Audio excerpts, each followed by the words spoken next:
Welcome to this journey through the remarkable history of Kentucky, a state whose story is woven into the very fabric of American identity. From the ancient peoples who first called these lands home, to the pioneers who crossed treacherous mountains seeking new beginnings, to the complex struggles of the Civil War and the innovations that would change the world, Kentucky's history is America's history. Today, we're diving deep into centuries of triumphs and tragedies, exploring how a land once considered the dark and bloody ground became the birthplace of bourbon, bluegrass music, and the Kentucky Derby. We'll meet legendary figures like Daniel Boone and Muhammad Ali, witness the birth of industries that shaped a nation, and understand how geography itself determined Kentucky's unique destiny. But this isn't just a story about famous names and dates. It's about ordinary people doing extraordinary things, enslaved individuals fighting for freedom, coal miners battling for workers' rights, and communities coming together in times of crisis. So settle in as we explore the Commonwealth of Kentucky, where North meets South, East meets West, and where American history comes alive. Chapter 1: The First Kentuckians. Long before European explorers ever dreamed of a new world, Kentucky was home to sophisticated civilizations.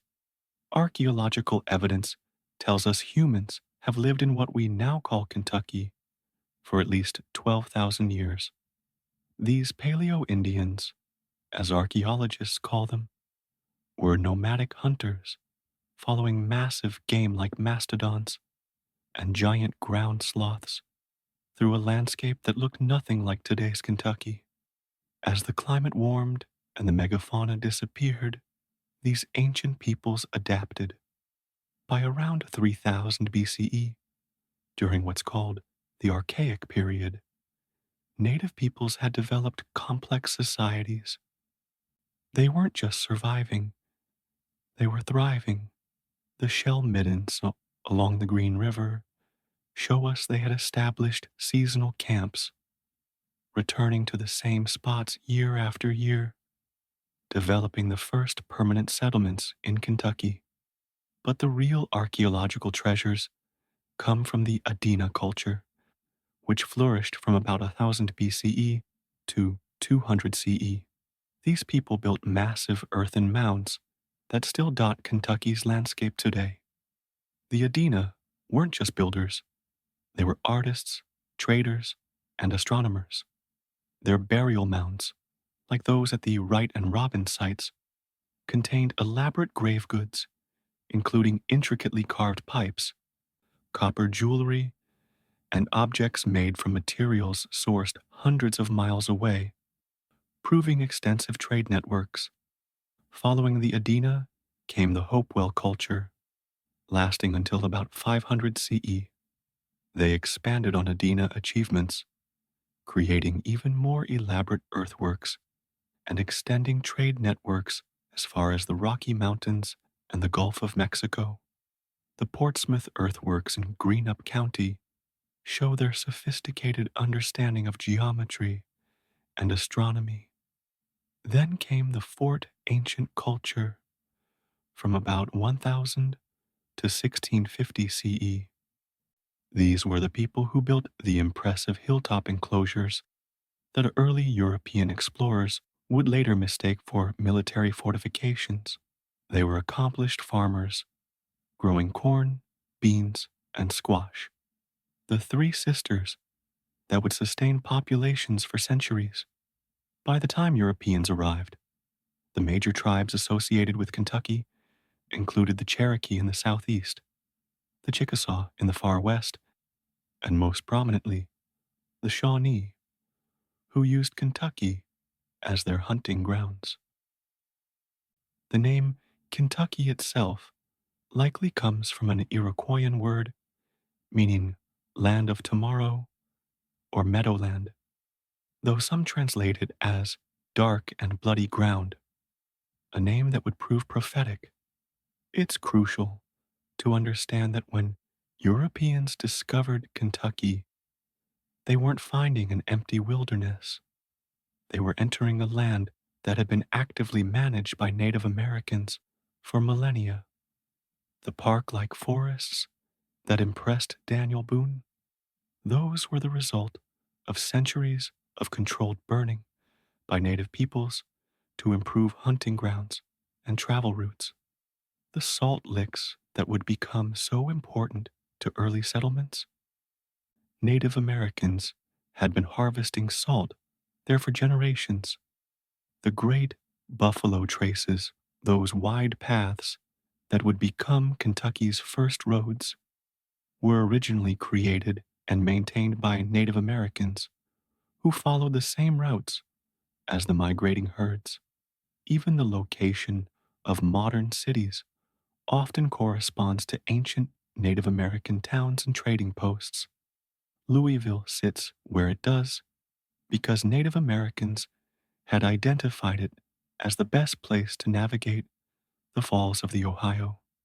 This indigenous history isn't just prehistoric backdrop, it's fundamental to understanding everything that came after.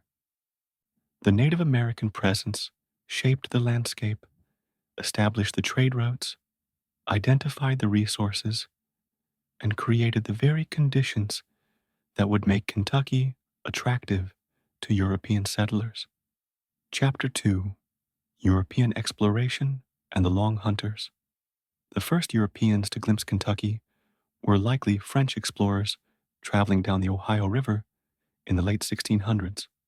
René Robert Cavelier, Sieur de la Salle, may have seen Kentucky's shores during his 1669 expedition, though he left no definitive record. What we do know is that by the early 1700s, French traders from Canada and Louisiana were regularly traveling the Ohio River, establishing relationships with Native American tribes and setting up a fur trade that would dominate the region's economy for decades. But it was from the east, from the British colonies, that Kentucky would receive its most consequential visitors. The Appalachian Mountains had long served as a natural barrier, keeping British colonists confined to the Atlantic seaboard. But as populations grew and land became scarce, eyes turned westward to the mysterious lands beyond the mountains. Enter the Long Hunters, a remarkable group of frontiersmen who would venture into Kentucky for months, sometimes years at a time. These weren't casual explorers. They were professionals who understood that the fortunes to be made from deer hides and beaver pelts justified the enormous risks. They got their name from the length of their hunting expeditions, long hunts that could last from 6 months to 2 years. The Long Hunters were a unique breed. They had to be expert marksmen, able to survive entirely off the land, navigate without maps, and negotiate or fight with Native Americans as circumstances demanded. They traveled in small groups, establishing base camps and ranging out in different directions, sometimes covering thousands of miles in a single expedition. Among the earliest was Christopher Gist, who in 1750, 1751 explored the Ohio River Valley for the Ohio Company of Virginia.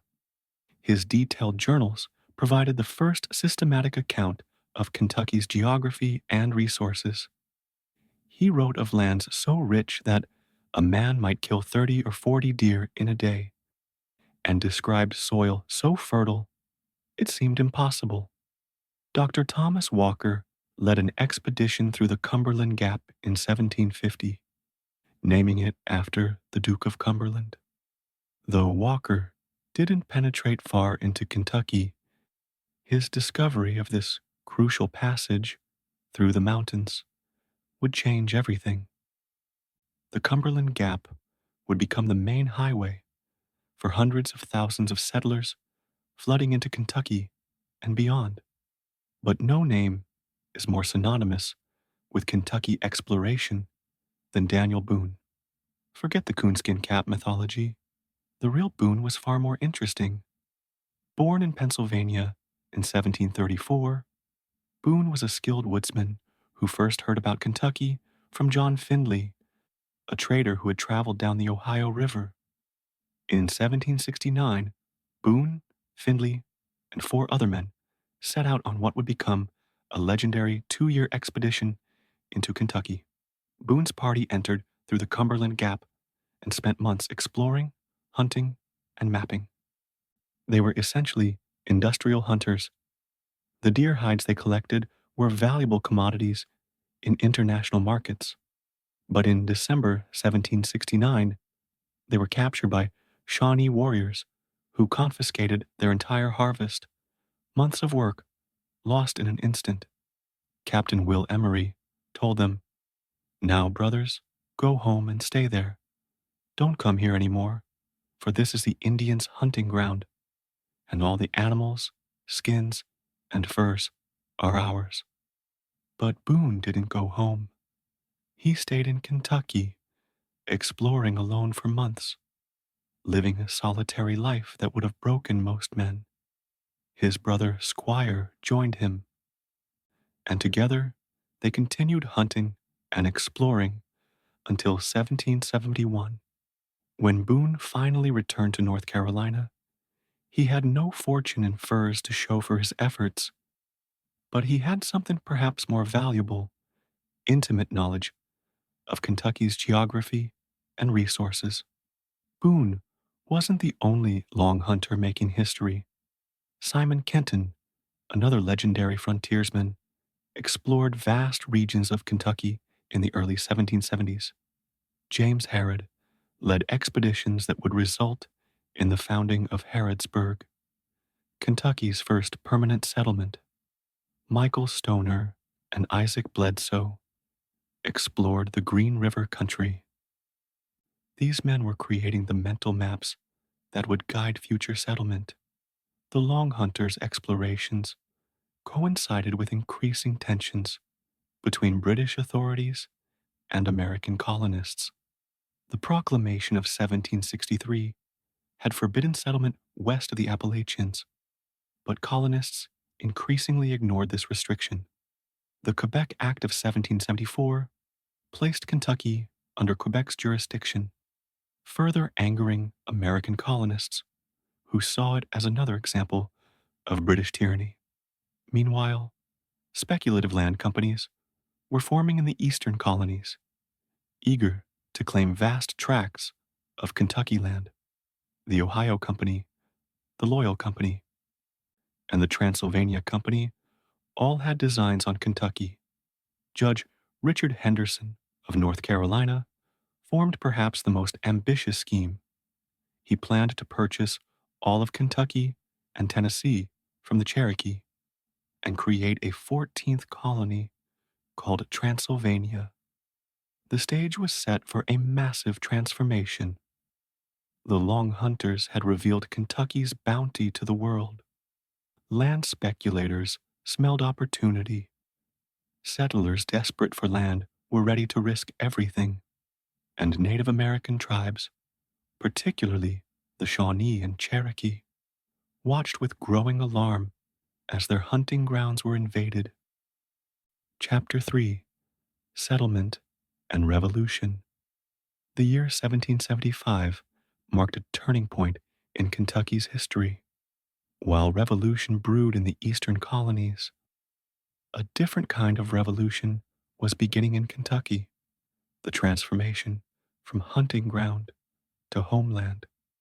This was the year of the Transylvania Purchase, one of the most controversial land deals in American history. Richard Henderson and his Transylvania Company met with Cherokee leaders at Sycamore Shoals on the Watauga River for 10,000 pounds worth of goods, guns, ammunition, clothing, and other trade items. Henderson claimed to purchase roughly 20 million acres of land between the Kentucky and Cumberland rivers. The problem? The Cherokee didn't really own all this land.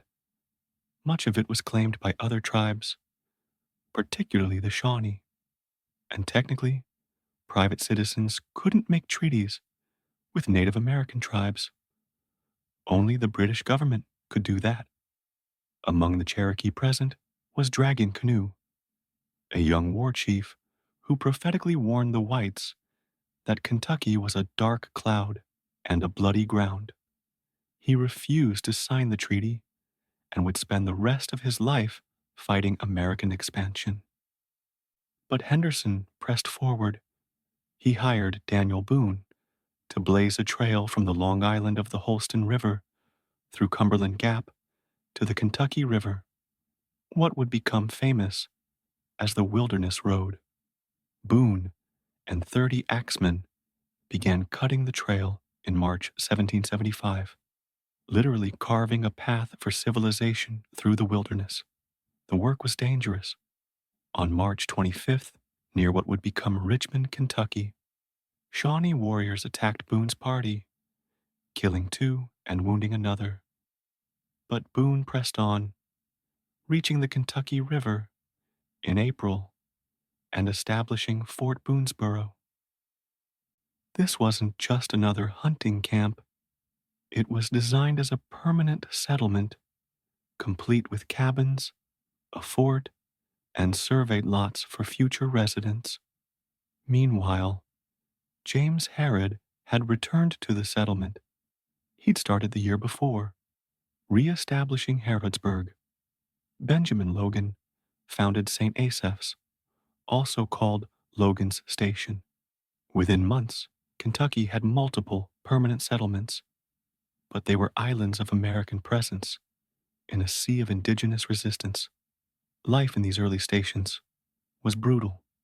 Settlers lived in constant fear of attack.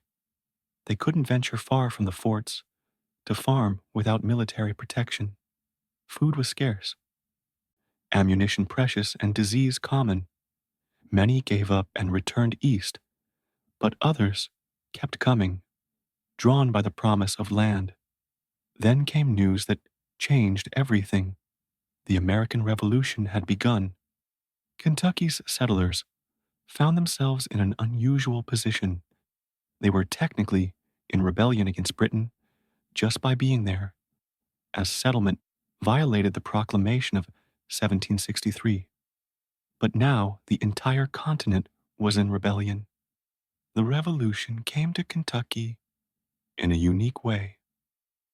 There were no British regulars to fight, but the British at Detroit, under Lieutenant Governor Henry Hamilton, nicknamed Hair Buyer for allegedly paying for American scalps, armed and encouraged Native American raids on Kentucky settlements.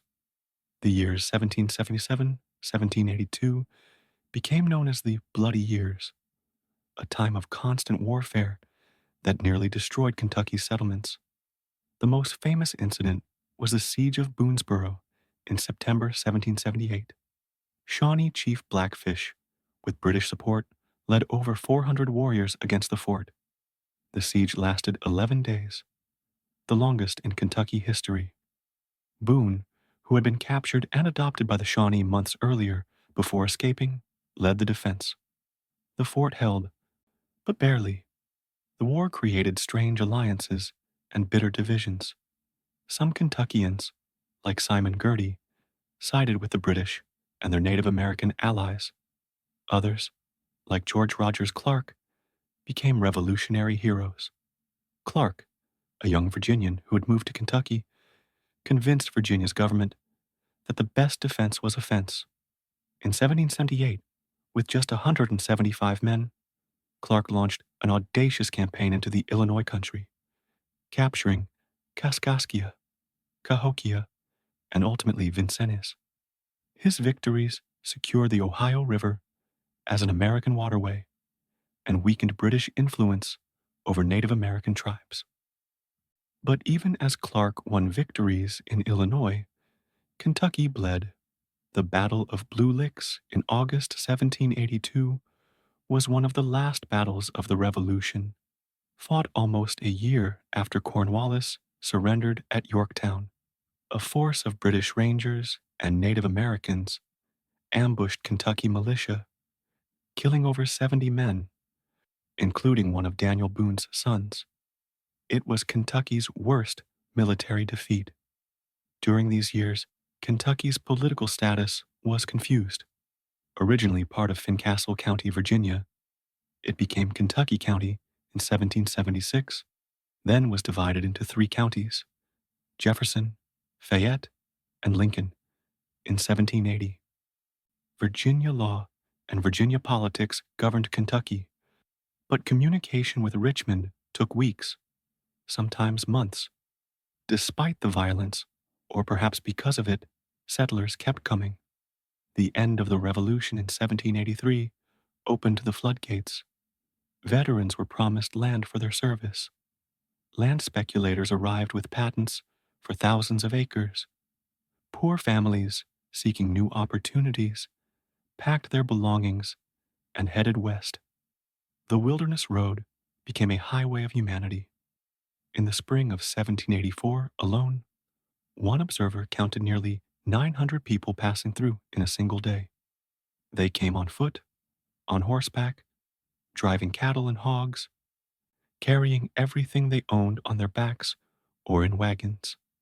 Many were entire families, including pregnant women and infant children, risking everything for Kentucky land. This massive migration created new problems. Land claims overlapped, sometimes 3 or 4 deep. Surveying was haphazard. Descriptions like from the Big Oak to the Creek Bend led to endless disputes. Kentucky's courts were clogged with land cases, some of which wouldn't be resolved for decades. Violence over land claims became common. The promise of Kentucky was real, but so was the chaos. Chapter 4: Becoming a State.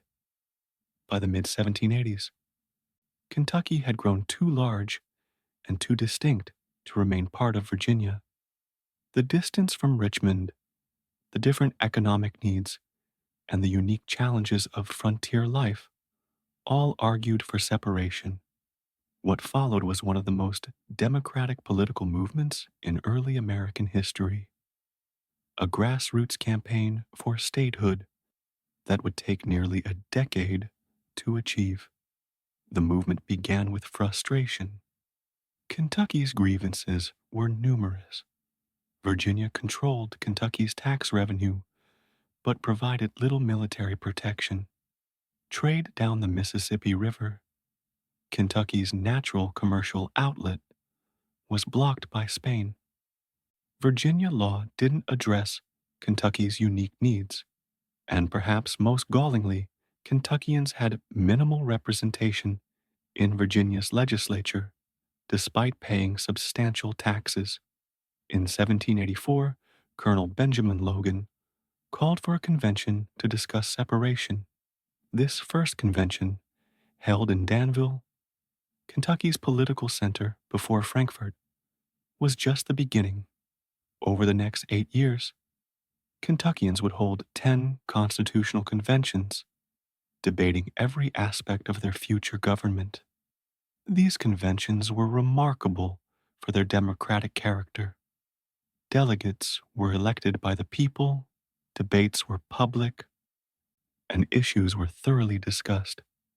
The participants included some of Kentucky's most brilliant minds: George Nicholas, the father of the Kentucky Constitution; John Breckinridge, future U.S. Attorney General; and Isaac Shelby, who would become Kentucky's first governor.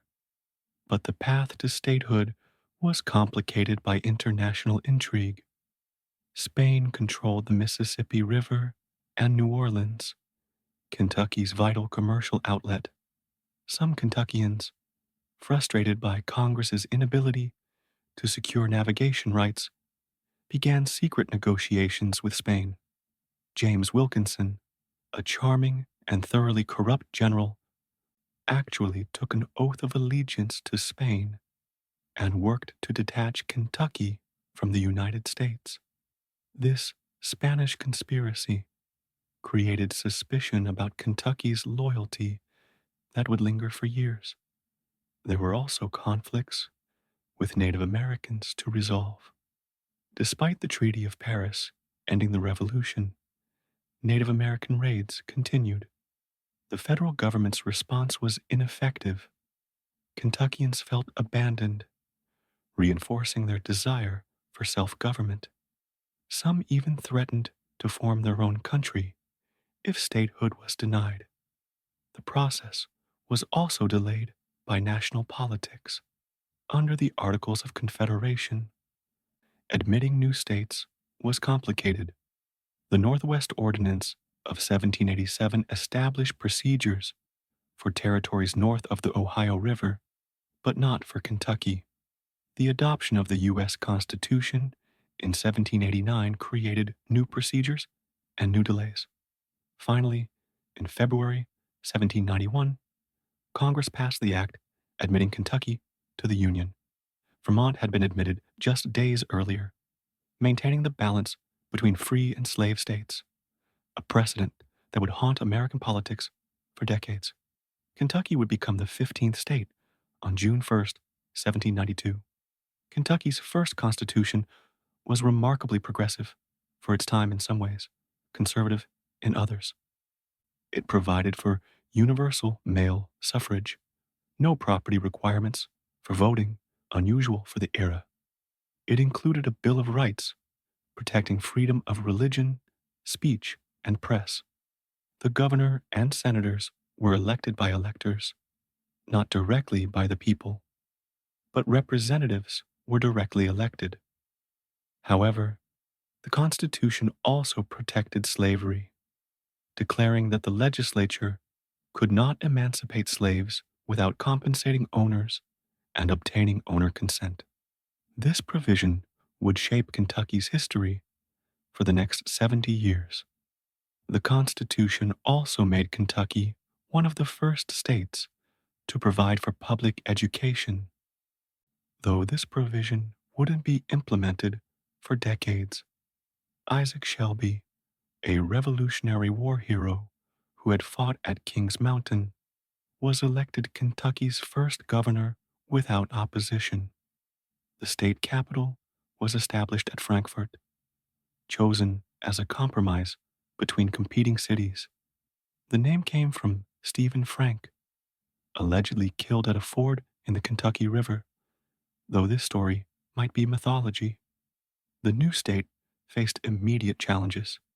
Land disputes continued to clog courts. By some estimates, conflicting claims covered 3 times Kentucky's actual area. The whiskey tax of 1791 was deeply unpopular in Kentucky, where whiskey was both currency and commodity. Indian raids continued, culminating in President Washington's authorization of General Mad Anthony Wayne's campaign, which finally ended the Indian threat after the Battle of Fallen Timbers in 1794. But Kentucky also began developing its unique character.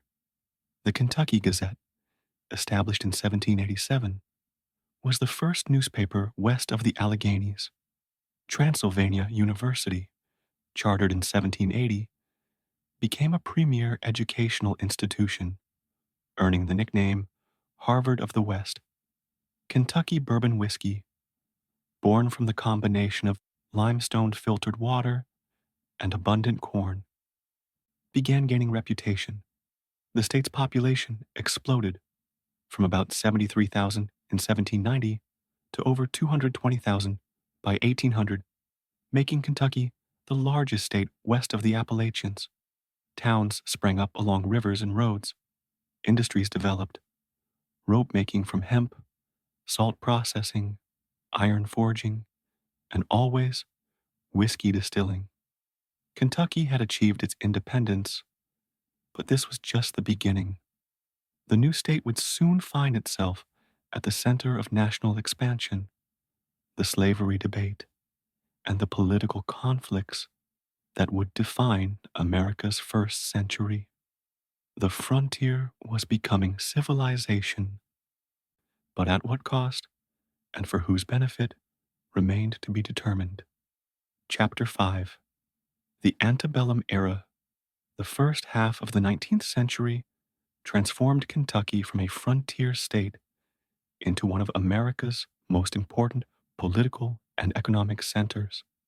This was Kentucky's golden age in many ways, a time when the state produced presidents, shaped national policy, and developed a distinctive culture that still defines it today. Henry Clay emerged as Kentucky's most influential politician, perhaps the most important American statesman never to become president. Born in Virginia, Clay moved to Lexington in 1797, quickly establishing himself as a brilliant lawyer and politician. Elected to the U.S. Senate at just 29, technically too young to serve, Clay would dominate American politics for nearly 50 years. Clay's American system envisioned a united country connected by internal improvements, protected by tariffs, and financed by a national bank. His vision particularly benefited Kentucky and the West. As Speaker of the House and later Senator, Clay became known as the Great Compromiser, engineering deals that repeatedly pulled the nation back from the brink of civil war. The War of 1812 showcased Kentucky's military importance. Kentuckians volunteered in massive numbers, so many that thousands had to be turned away. Richard Mentor Johnson, claiming to have killed Tecumseh at the Battle of the Thames, became a national hero and eventually vice president. Isaac Shelby came out of retirement to lead Kentucky troops into Canada. The war enhanced Kentucky's reputation for producing fierce fighters, a reputation that would persist through every subsequent American conflict. Economically, Kentucky thrived. The state's position on the Ohio River made it a commercial hub. Louisville, taking advantage of the falls of the Ohio, requiring portage, became a major city. Hemp production for rope and cotton bagging made many Kentuckians wealthy. The state's horses, bred from English thoroughbreds and Spanish stock, gained international fame. Tobacco cultivation expanded, creating vast plantations in western Kentucky. But it was bourbon whiskey that became Kentucky's signature product. The limestone water, the corn, the charred oak barrels, all combined to create something unique. By the 1820s, Kentucky bourbon was recognized as superior to other whiskeys. Distilleries proliferated, and bourbon became not just a drink, but a symbol of Kentucky culture. This was also when Kentucky developed its distinctive social structure. The bluegrass region around Lexington became home to a plantation aristocracy that consciously modeled itself on English gentry. These families, the Clays, Breckinridges, Crittendens, built magnificent estates, bred fine horses, and dominated state politics. Lexington called itself the Athens of the West, boasting theaters, libraries, and cultural institutions that rivaled eastern cities. Transylvania University reached its zenith under President Horace Hawley in the 1820s, attracting students from across America. Its medical school was considered among the best in the nation. Its law school produced numerous congressmen, governors, and judges. Jefferson Davis and John C. Breckinridge were alumni, as were numerous other Confederate and Union leaders. But beneath this prosperity lay the cancer of slavery. Kentucky was a slave state, though slavery here looked different than in the Deep South. Kentucky's slaves were more likely to be skilled artisans, domestic servants, or hired out for wages. The state became a major slave trading center, with Lexington's Cheapside Market becoming the largest slave market west of the Appalachians. The contradiction tortured many Kentuckians. Henry Clay owned slaves while calling slavery a great evil. Cassius Marcellus Clay, Henry's cousin, became a fierce abolitionist, establishing an anti-slavery newspaper in Lexington and fighting duels with pro-slavery advocates. The churches split over slavery, with Baptists, Methodists, and Presbyterians dividing into northern and southern branches. Kentucky produced several colonization societies, attempting to resolve the slavery issue by sending free blacks to Africa. This movement, supported by both some slaveholders and some abolitionists, reflected the state's conflicted attitudes about race.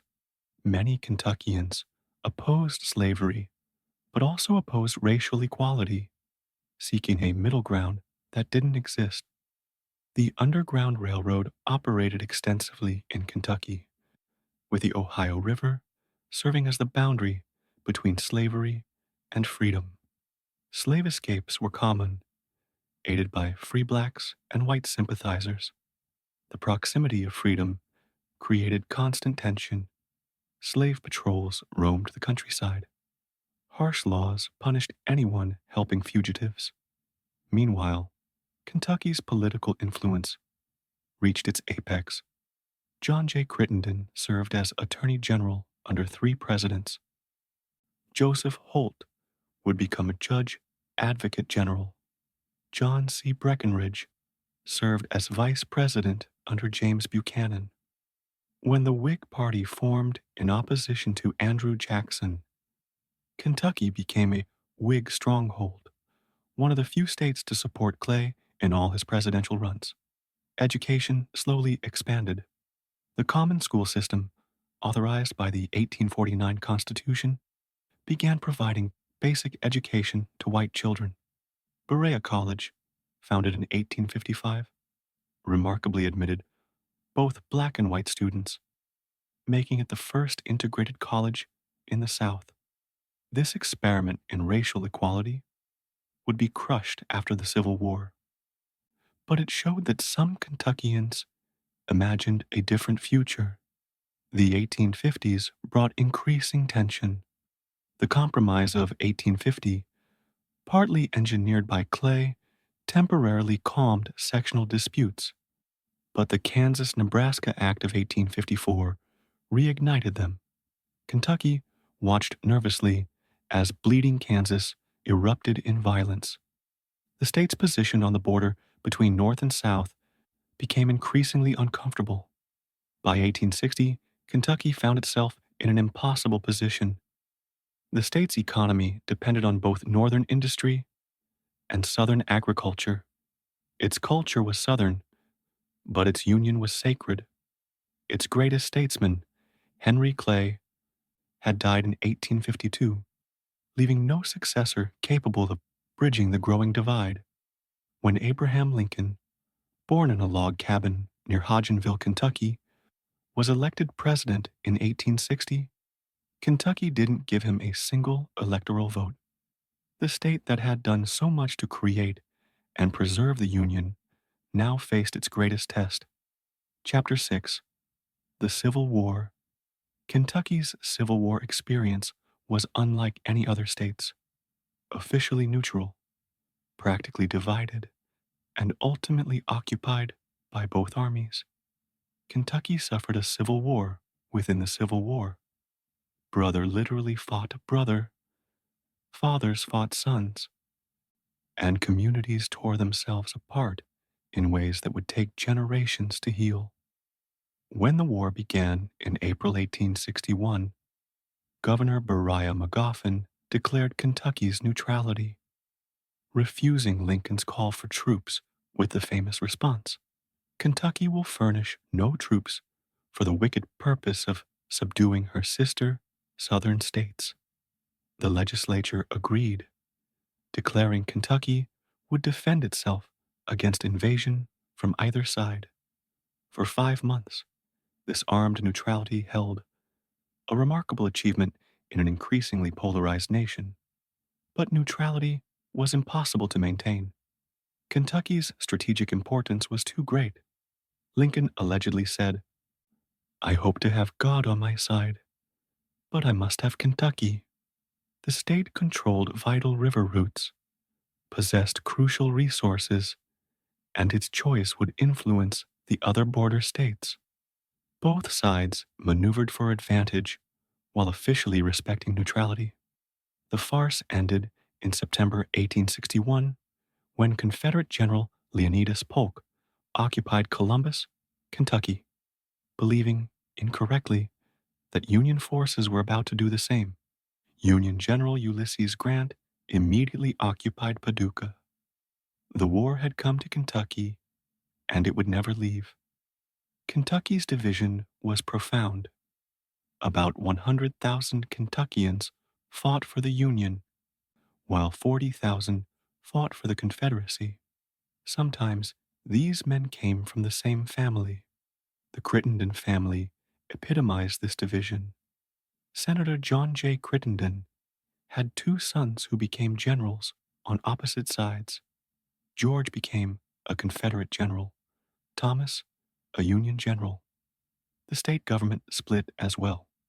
The official government, dominated by Unionists after the 1861 elections, sided with the Union, but a shadow Confederate government, established at Russellville with Bowling Green as its capital, was admitted to the Confederacy as the 13th state.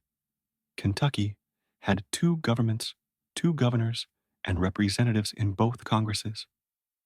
Early battles demonstrated Kentucky's importance. The Battle of Mill Springs in January 1862 was the first significant Union victory, breaking Confederate control of eastern Kentucky.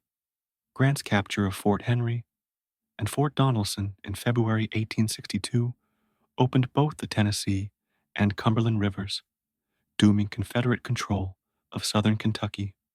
The Battle of Perryville in October 1862 was the largest battle fought in Kentucky.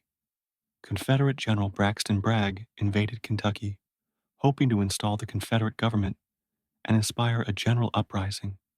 At Perryville, 16,000 Confederates fought 58,000 Union troops in a confused, bloody battle. Though tactically indecisive, Bragg retreated to Tennessee, ending the last major Confederate threat to Kentucky. But if conventional warfare largely ended after Perryville, guerrilla warfare intensified. Kentucky became a nightmare of irregular warfare, with Confederate raiders, Union home guards, bushwhackers, and outlaws, making life miserable for civilians. The most famous raider was John Hunt Morgan, whose cavalry swept through Kentucky multiple times, destroying railroads, capturing supplies, and terrifying Unionists. Morgan's most spectacular raid came in July 1863, when he led 2,500 men through Kentucky, Indiana, and Ohio, the furthest north any uniformed Confederate force penetrated.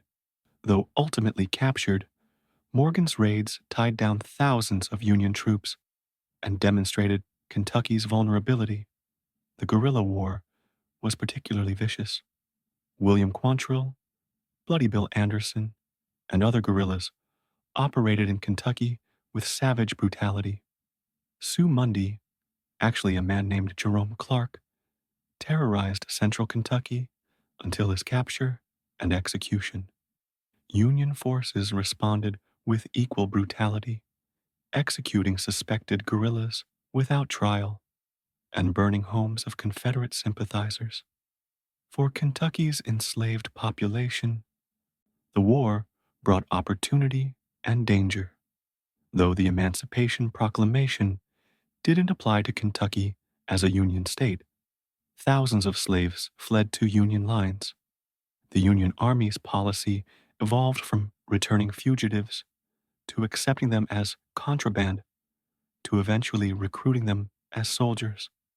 By war's end, nearly 24,000 Kentucky blacks had served in the Union Army, a higher percentage than any other state.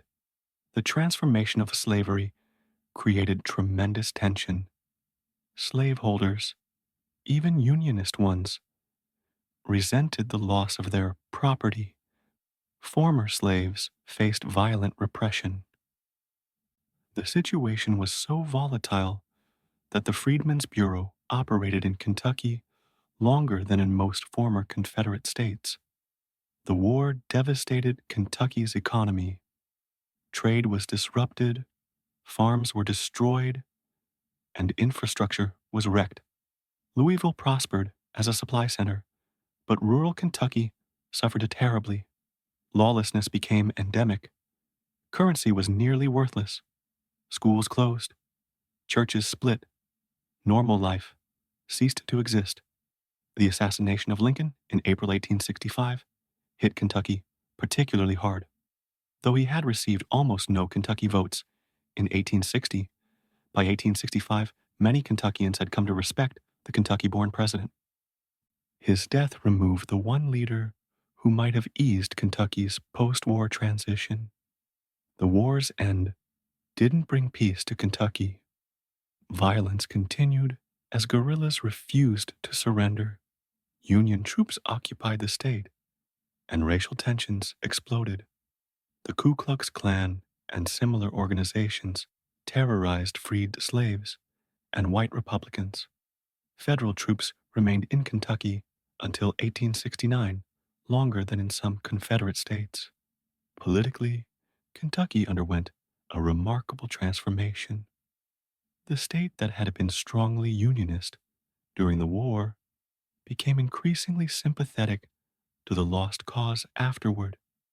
By the 1870s, Kentucky would elect former Confederates to office and erect Confederate monuments, rewriting its war history to emphasize Confederate heroism rather than Union loyalty. Chapter 7: Reconstruction and the Gilded Age. While the former Confederate states underwent federal reconstruction, Kentucky experienced its own unique version of post-war adjustment. Never having officially seceded, Kentucky wasn't subject to military reconstruction, but the state faced many of the same challenges: racial violence, economic devastation, and political upheaval. The immediate post-war period was chaotic. Guerrilla bands continued operating, sometimes claiming political motivations, but often simply engaging in banditry. The James Younger Gang, including Frank and Jesse James, robbed banks throughout Kentucky. Local feuds, some predating the war, erupted into open warfare. Law and order broke down in many counties. The Freedmen's Bureau operated in Kentucky from 1865 to 1872, longer than in most southern states. Because violence against former slaves was so severe, night riders terrorized black communities, preventing them from voting, owning land, or asserting their rights. The Ku Klux Klan found fertile ground in Kentucky, with klaverns operating openly in many counties. Kentucky's refusal to ratify the 13th, 14th, and 15th Amendments, the Reconstruction Amendments that abolished slavery, granted citizenship, and protected voting rights, symbolized the state's resistance to change. Kentucky wouldn't symbolically ratify the 13th Amendment until 1976, the 14th until 1996, and the 15th until 1976, over a century after their adoption. But even as Kentucky resisted racial progress, the state was transforming economically. The railroad boom of the 1870s and 1880s connected Kentucky to national markets. Louisville and Nashville Railroad, chartered before the war, expanded dramatically, making Louisville a major transportation hub. By 1890, Kentucky had over 3,000 miles of track. Coal mining emerged as a major industry. Eastern Kentucky's mountains long considered worthless, suddenly became valuable as coal's importance grew.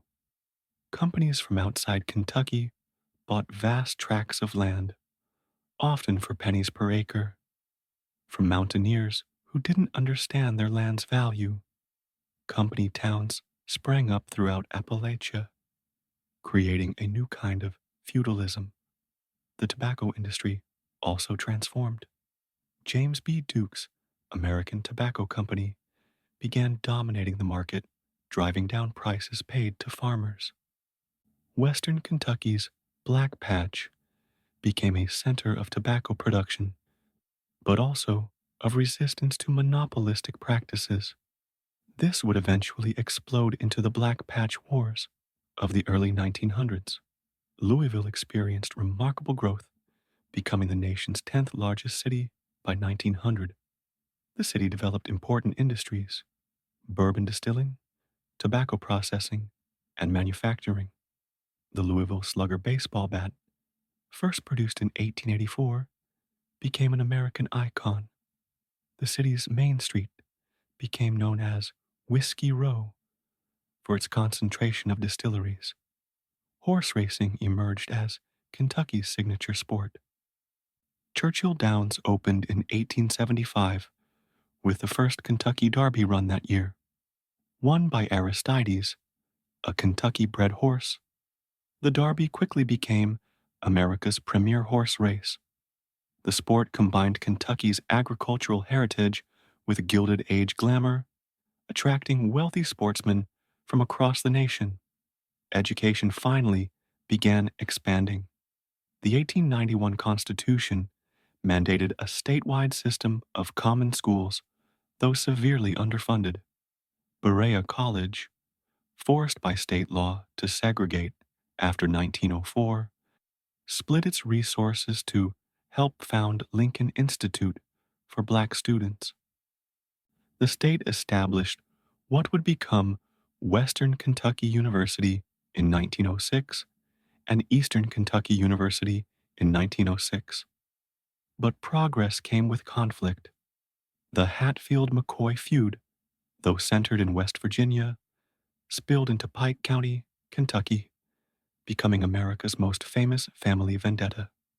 The Rowan County War of 1884-1887 left 20 dead and required state militia intervention. These feuds, sensationalized by newspapers, created lasting stereotypes about Kentucky mountaineers. Labor conflicts also erupted. Coal miners, facing dangerous conditions and company exploitation, began organizing. The convict lease system, where the state leased prisoners to mining companies, created additional tensions.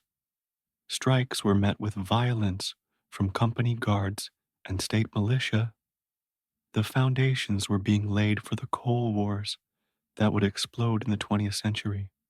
Politically, Kentucky became a one-party Democratic state, part of the Solid South, despite never having seceded. Republicans, associated with the Union cause and black rights, were marginalized, except in eastern mountain counties. This political alignment would persist for nearly a century. Women's suffrage gained momentum. Laura Clay, daughter of abolitionist Cassius Clay, founded the Kentucky Equal Rights Association in 1888. Madeline McDowell Breckinridge led progressive reforms. Though Kentucky wouldn't ratify the 19th Amendment until 1976, symbolic as it had already taken effect, Kentucky women were organizing for change.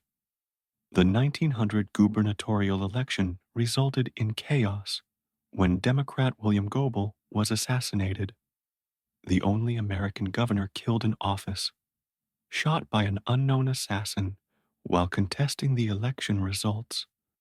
Goebel was sworn in on his deathbed. The murder was blamed on Republican opponents, though the truth remains murky. The assassination epitomized Kentucky's violent political culture. By 1900, Kentucky stood at a crossroads. The state had enormous natural resources and agricultural wealth. Louisville was a major city, and the state's whiskey and horses were world famous.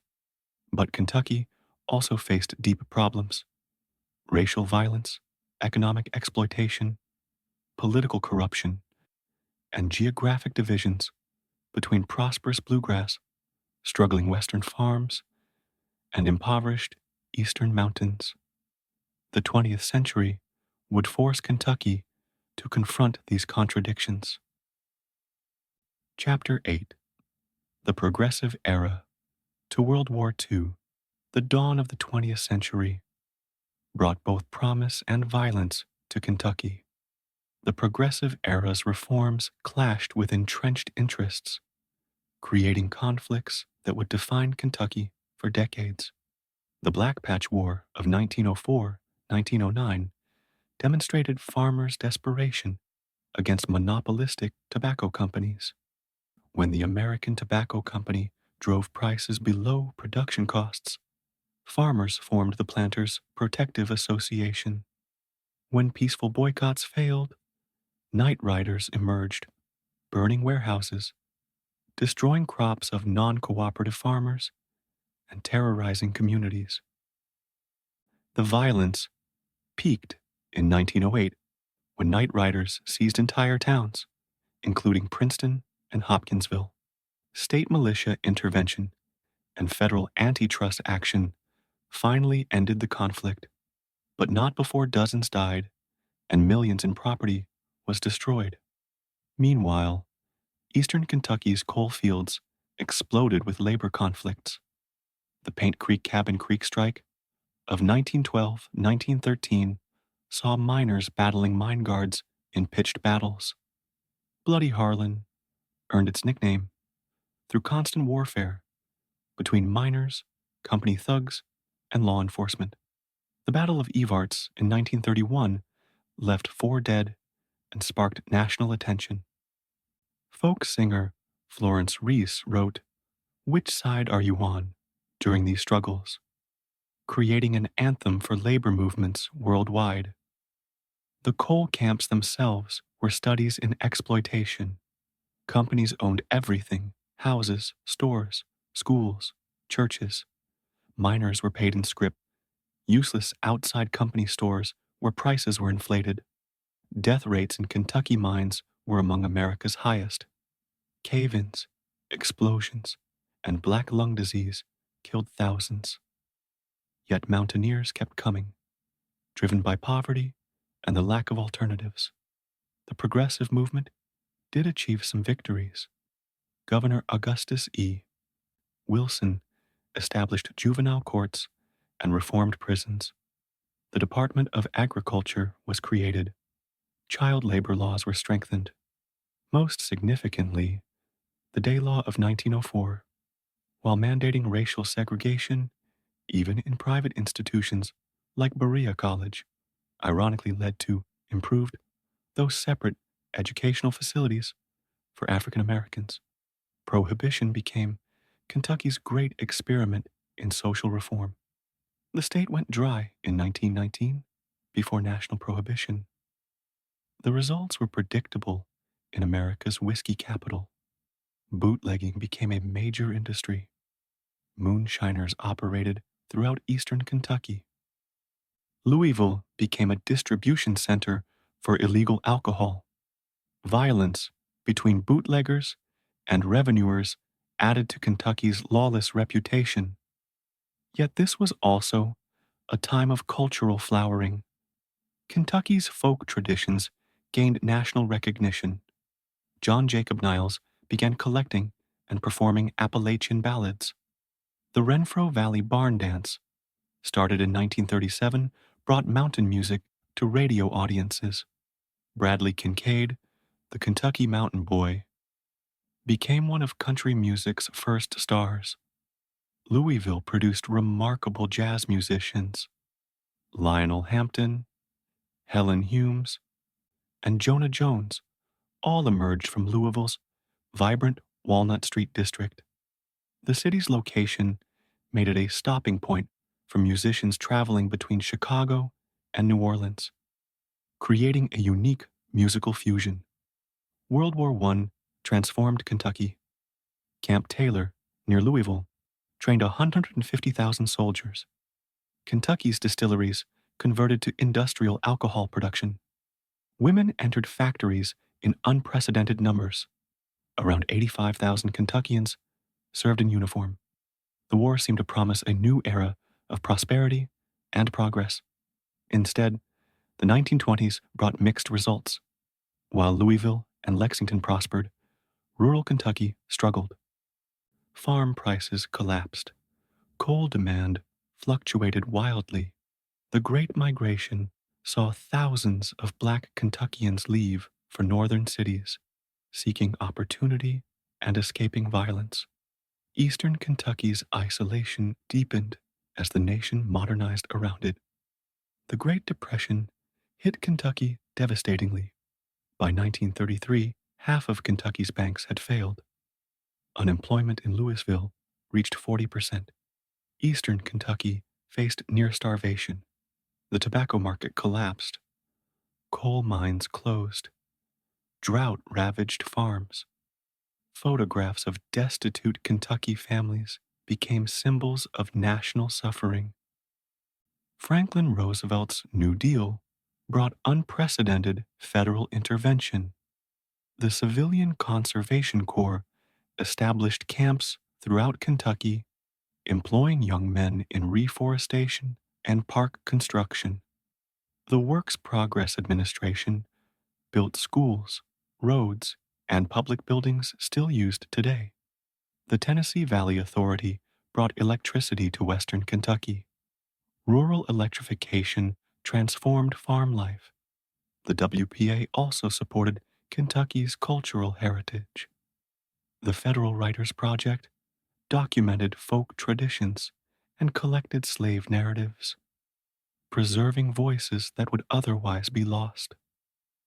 Pack horse librarians brought books to remote mountain communities. These programs didn't end the Depression, but they provided hope and demonstrated government's potential for positive action. Mammoth Cave became a national park in 1941, though the process displaced hundreds of families and revealed tensions between conservation and human needs. The park's creation reflected growing recognition of Kentucky's natural treasures, but also the power of federal authority over local communities. Happy Chandler emerged as Kentucky's most colorful political figure, serving as governor and U.S. Senator before becoming commissioner of baseball. His political machine dominated Kentucky politics through patronage and personality. Though often dismissed as a buffoon, Chandler modernized state government and brought significant federal resources to Kentucky. World War II ended the Depression and transformed Kentucky again. Fort Knox became America's gold repository and a major training center. Louisville's factories converted to war production, building synthetic rubber and aircraft parts. The Louisville and Nashville Railroad transported troops and materials throughout the South. Women again entered the workforce en masse. Camp Breckinridge housed German prisoners of war who worked on Kentucky farms. These POWs, often better treated than local black citizens, highlighted American racial contradictions. Some POWs remained after the war, adding to Kentucky's ethnic diversity. The war also accelerated social changes. Black soldiers returned, expecting equal rights. Women who'd worked in factories resisted returning to purely domestic roles. Veterans used GI Bill benefits to attend college in unprecedented numbers. Rural Kentuckians who'd seen the world during military service no longer accepted isolation and poverty as inevitable. By 1945, Kentucky stood transformed yet again. The state had survived depression and contributed significantly to victory in war. Federal programs had modernized infrastructure and demonstrated government's positive potential. But old problems persisted: racial discrimination, economic exploitation in coal fields, inadequate education, and political corruption. The post war era would force Kentucky to confront these issues in new ways.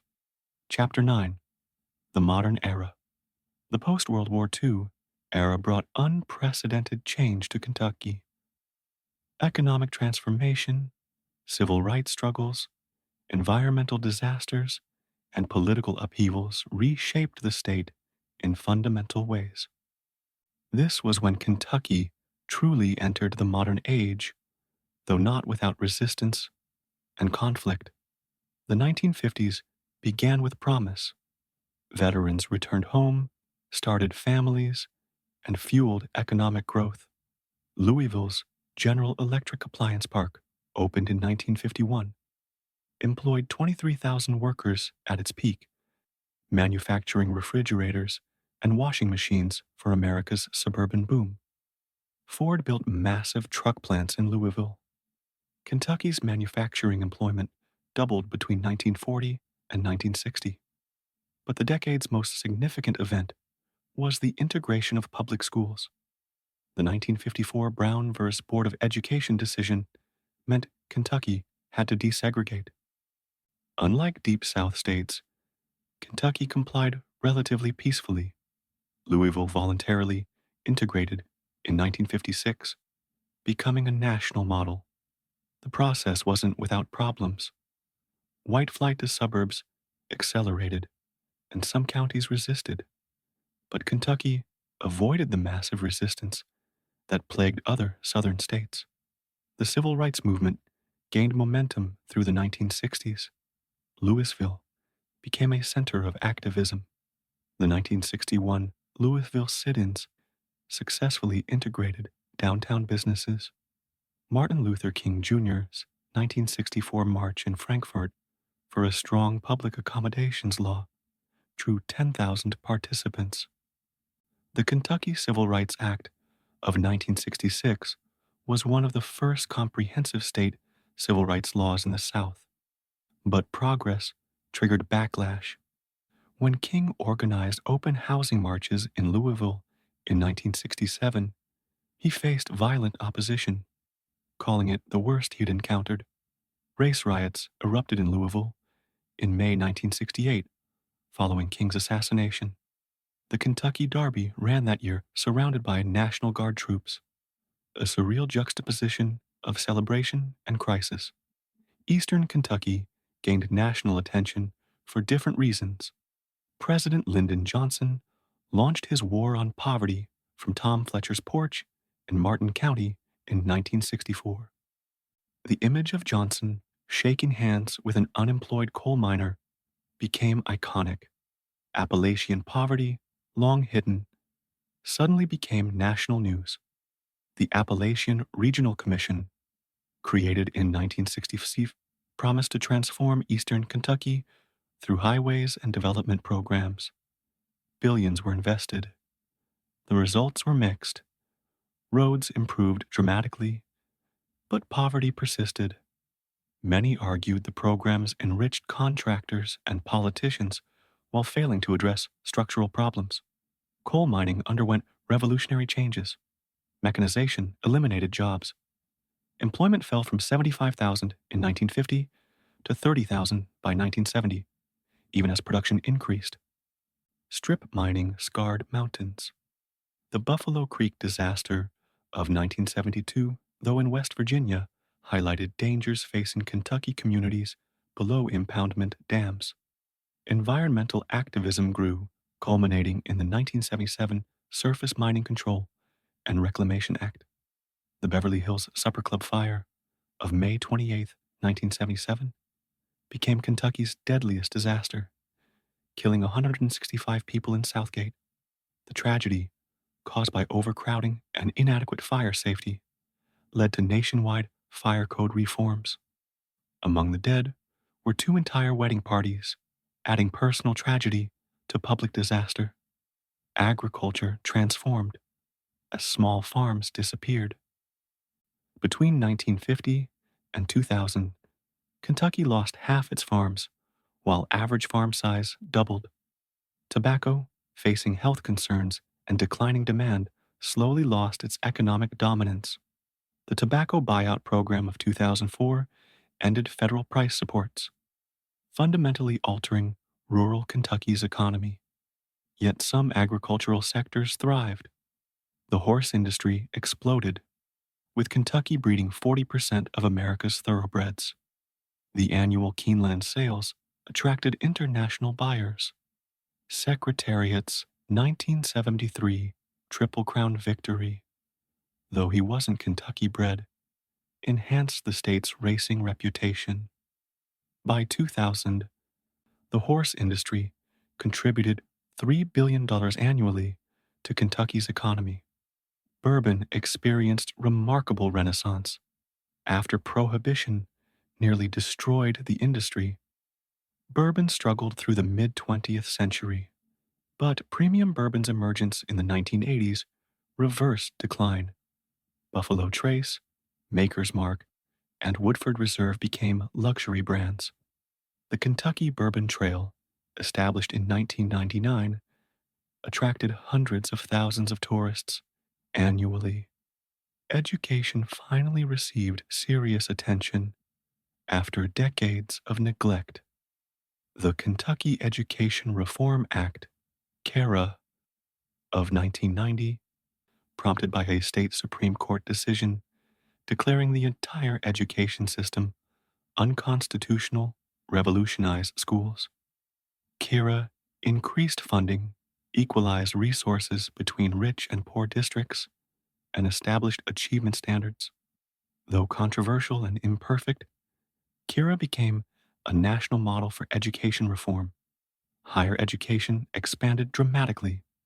The University of Kentucky grew from 5,000 students in 1950 to over 30,000 by 2000. Regional universities emerged from teachers' colleges, community colleges, consolidated under the Kentucky Community and Technical College System in 1997, provided accessible education statewide. Healthcare became a major economic sector. Louisville's Humana, founded in 1961, grew into one of America's largest health insurance companies. The University of Kentucky's Medical Center became a regional healthcare hub, but rural Kentucky faced healthcare crises as hospitals closed and doctors fled, creating medical deserts in mountain counties. Politics remained colorful and corrupt. The Beoptrot scandal of the early 1990s saw numerous legislators convicted of taking bribes. Governor Wallace Wilkinson's attempt to succeed himself failed. Paul Patton became Kentucky's first governor, elected to consecutive terms since 1800. Mitch McConnell's rise to Senate leadership made him Kentucky's most powerful politician since Henry Clay. Technology slowly penetrated Kentucky. Toyota's Georgetown plant, opened in 1986, demonstrated Kentucky could attract high-tech manufacturing. The plant employed 10,000 workers and produced 500,000 vehicles annually, becoming America's largest vehicle assembly plant. UPS made Louisville its global air hub, handling 2 million packages daily. These successes showed Kentucky could compete in the modern economy. Methamphetamine devastated rural communities in the 1990s and 2000s. Small labs proliferated in eastern Kentucky. The drug destroyed families and overwhelmed social services. Then came the opioid crisis, even deadlier. Kentucky had America's fourth highest overdose death rate by 2015. These drug epidemics revealed deeper problems: economic despair, social breakdown, and inadequate healthcare. Natural disasters repeatedly struck. The 1997 Ohio River flood caused $500 million in damage. The January 2009 ice storm left 700,000 without power for weeks. The December 2021 tornado outbreak destroyed Mayfield and killed 80 people, showing climate change's increasing impact. By the 21st century's dawn, Kentucky presented striking contrasts. Louisville and Lexington prospered with diverse economies and educated populations. Rural Kentucky, especially Appalachia, faced population decline, poverty, and social problems. The state that gave America bourbon and bluegrass, horses and basketball, faced an uncertain future, torn between tradition and transformation, between its rural heritage and urban future. Conclusion: Kentucky today and tomorrow. As we conclude our journey through Kentucky's history, we find a state still grappling with its fundamental contradictions. Kentucky remains balanced between North and South, urban and rural, tradition and progress. These tensions, present from the beginning, continue shaping Kentucky's identity and future. Today's Kentucky is increasingly urban. Louisville and Lexington contain over one-third of the state's population and generate most economic growth. The Louisville-Lexington corridor, sometimes called the Golden Triangle, with Cincinnati, drives innovation and attracts investment. Yet rural Kentucky, especially Appalachia, continues losing population and economic vitality. The coal industry's collapse has devastated eastern Kentucky. From employing 75,000 in 1950, coal mining now employs fewer than 5,000. Entire counties built on coal face existential crises. Some seek salvation in tourism, promoting outdoor recreation and cultural heritage. Others hope for industrial development that rarely materializes. The region's future remains uncertain. Kentucky's political landscape has transformed dramatically. Once solidly Democratic, Kentucky is now reliably Republican in federal elections, though Democrats still win state offices. This realignment reflects national trends, but also Kentucky's unique position: culturally conservative, yet economically populous, skeptical of federal government, yet dependent on federal programs. Immigration is slowly changing Kentucky's demographics. Louisville and Lexington have significant refugee populations: Bosnians, Somalis, Cubans, and others who've enriched communities and started businesses. Hispanic population has grown 300% since 1990, especially in rural areas where they work in agriculture and construction. This diversity challenges traditional notions of Kentucky identity. Education remains a crucial battleground. While CARA improved outcomes, Kentucky still lags nationally in educational attainment. Only 24% of adults have bachelor's degrees, compared to 33% nationally. Brain drain continues as educated young people leave for opportunities elsewhere. Breaking this cycle requires investments Kentucky struggles to afford. Healthcare presents another crisis. Kentucky has America's highest cancer death rate, driven by smoking rates that remain stubbornly high despite tobacco's economic decline. Rural hospital closures leave entire counties without emergency care. The opioid crisis continues claiming lives. Life expectancy in some eastern Kentucky counties rivals developing nations. Yet Kentucky also shows remarkable resilience and creativity. The bourbon industry generates $9 billion annually and continues growing. The Kentucky Derby remains America's most prestigious horse race. Louisville's Muhammad Ali Center celebrates Kentucky's most famous son while promoting humanitarian ideals. The state's musical heritage, from bluegrass to hip hop, continues evolving. Environmental challenges loom large. Climate change brings more severe weather, deadlier tornadoes, more frequent floods, extreme temperature swings, Kentucky's dependence on fossil fuels complicates response to climate change. Transitioning to renewable energy threatens remaining coal jobs, but might offer new opportunities. The debate over Kentucky's energy future encapsulates larger questions about identity and change.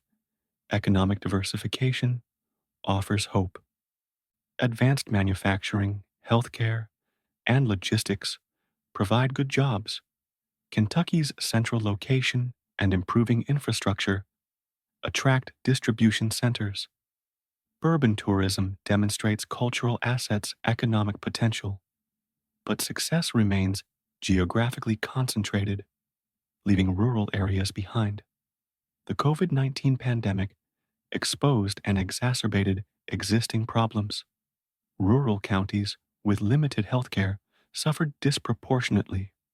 Political polarization turned public health into partisan battle. Economic disruption hit service workers hardest. But the pandemic also demonstrated Kentucky's capacity for adaptation and mutual support. Looking forward, Kentucky faces critical choices. Can the state preserve its distinctive culture while embracing necessary change? Can urban prosperity extend to rural areas? Can Kentucky overcome its educational and health deficits? Can political leaders transcend partisan divisions to address real problems? History suggests Kentucky will continue muddling through, neither failing completely nor fully succeeding. The state's motto, United we stand, divided we fall, remains aspirational rather than descriptive. Kentucky's divisions, geographic, economic, racial, political, persist from earliest times. Yet history also reveals Kentucky's remarkable contributions to American life. This state gave America its most enduring political compromiser in Henry Clay and its most celebrated athlete in Muhammad Ali. It produced the music of Bill Monroe and the literature of Robert Penn Warren. It distills America's native spirit and breeds its fastest horses. It fought to preserve the Union and helped reconcile the nation after Civil War. Kentucky embodies American contradictions, slavery and freedom, tradition and innovation, rural values and urban ambitions, local pride and national identity. Understanding Kentucky's history means understanding America's complexities, failures, and possibilities. As we end where we began, in the ancient lands Native Americans called home for millennia, we see that Kentucky's story is far from over. New chapters are being written by immigrant entrepreneurs in Louisville, by young farmers experimenting with hemp, by teachers in under resourced schools, by recovering addicts rebuilding their lives, by all Kentuckians navigating between past and future. The dark and bloody ground has become the bluegrass state, but the transformation remains incomplete. Kentucky's history teaches that change comes slowly and painfully, that progress faces constant resistance, that geography shapes destiny, and that ordinary people's struggles matter more than famous names. Kentucky's future depends on whether it can finally resolve contradictions present from the beginning, between its aspirations and realities, between its diverse populations, between honoring the past and embracing the future. The state motto's warning remains relevant. United, Kentucky can stand and thrive. Divided, it will continue to fall short of its potential. This has been Kentucky's story. Complex, contradictory, sometimes tragic, often inspiring, always distinctly American. From ancient mounds to modern skylines, from Daniel Boone to Jennifer Lawrence, from frontier violence to bourbon tourism, Kentucky has shaped and been shaped by the American experience. Understanding this history helps us understand not just one state, but the entire nation's ongoing struggle to fulfill its founding promises. Thank you for joining me on this journey through Kentucky history. The story continues, and perhaps you'll be part of writing its next chapters.